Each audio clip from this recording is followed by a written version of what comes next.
I thought I knew what love was. I thought it was no more than a name for yearning. I thought it was what kindness became. I'm learning. This show is like one long love song. It's one long rhapsody. Based on a novel a century old, a movie 10 years ago. I gather you saw this movie 10 years ago and it sort of stuck with you.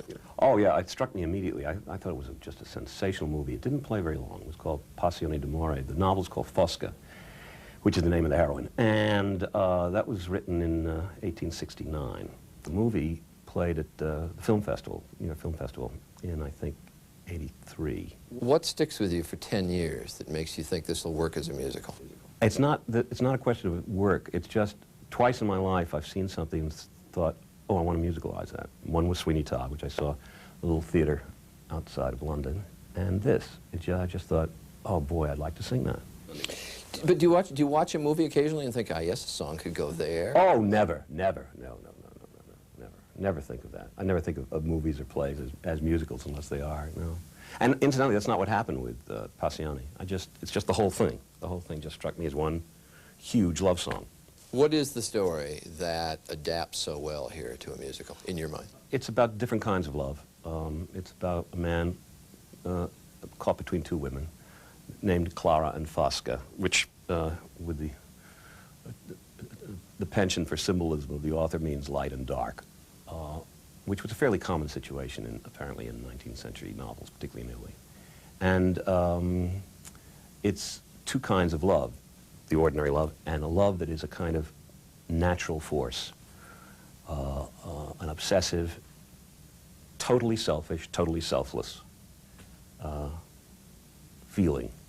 It's about a woman whose feelings are so enormous that they transcend and they kill her. Loving you is why I do the things I do. Loving you is not in my control. It's about an unattractive woman. Her passion, her obsession. Yeah. Are they the same thing, by the way? No, I don't think so. She is obsessed, but that's not what her passion is. But her passion is so strong that it overcomes her physical deformity. That, and it's more than that, yes.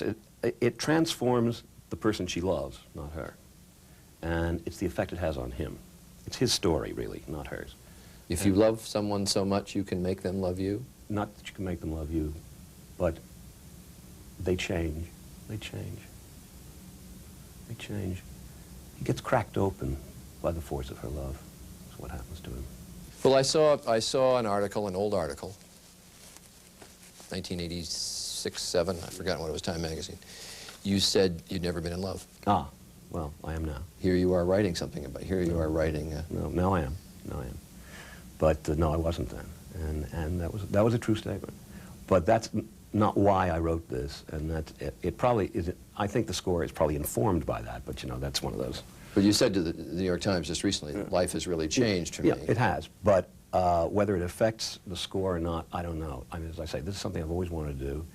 And it's very possible because there's a coincidence about when I started to write this. You say for the first time in your life, in love? Mm-hmm.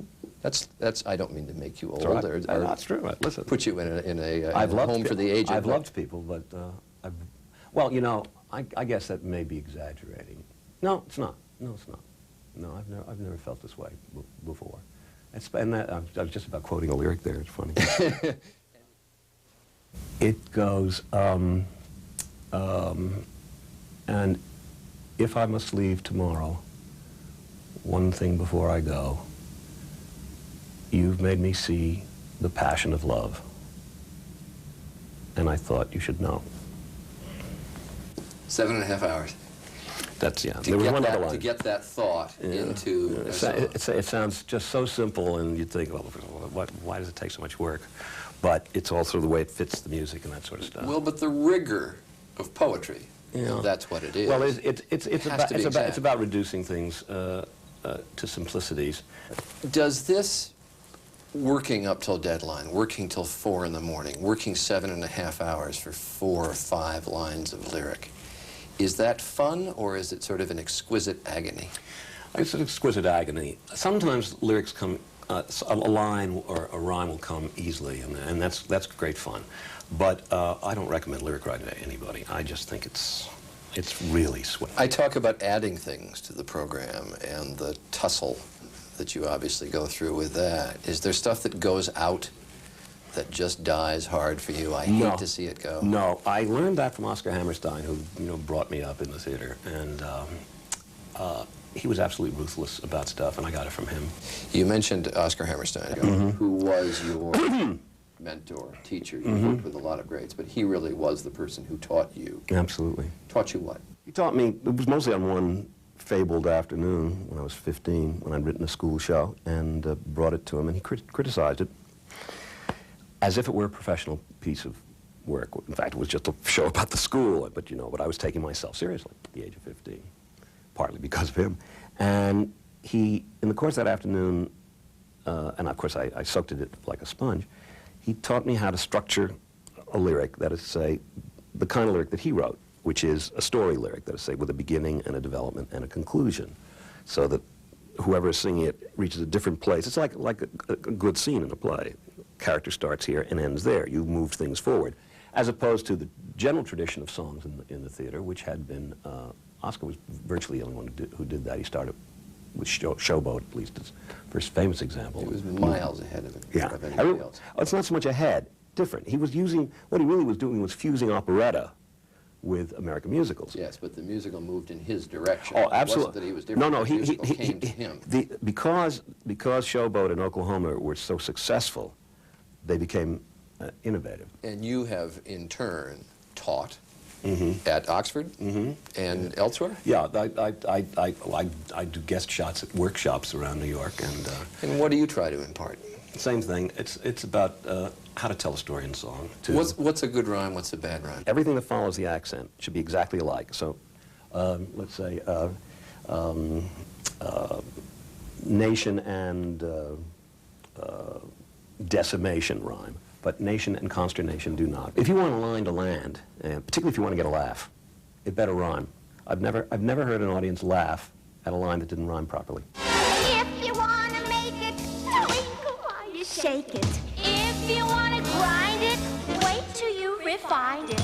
If you want to bump it with a trumpet. I get a sense that you love the rhymes that really please you are not Manday or even Nation and whatever, but when you can reach out and find something that nobody expects. Yes, it's fun to find those rhymes and make them up, and but again, that was something Oscar taught me, that always it's the thought that counts.